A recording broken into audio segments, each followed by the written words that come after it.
शनिबारको दिन पक्राउ पूर्जी कसरी जारी भयो? कसरी शनिबारको बिहान पक्राउ पूर्जी कसरी जारी भयो? शुक्रबार जारी भएको भए शुक्रबार किन गइएन? होइन, यो बहिनीले कस्तो खालको कुरा गरेको? यो तिमीले पढिरहेको स्कुल होइन बहिनी, शनिबार बन्द हुनलाई, अपराधीलाई सजाय दिनलाई कुनै बार हेरिँदैन। र तिमीले एउटा कुरा भन्यौ नि बहिनी, कसले आदेश दियो शनिबार पक्राउ पूर्जी चाहिँ कसले त्यो गर्यो भन्यौ नि बहिनी?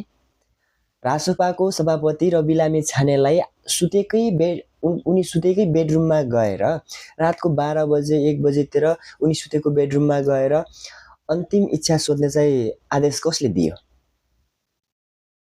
त्यसैले केपी ओली भ्रष्टाचारी हो, हत्यारा हो, यो फटा हो, यो गुखानेलाई सजाय हुनुपर्छ। हाम्रो गृहमन्त्री सुदन गुरुङलाई चाहिँ सल्युट गर्छु क्या। गृहमन्त्री भएको 24 घण्टा नबित्दै उहाँले एउटा एक्सन चाल्नुभयो।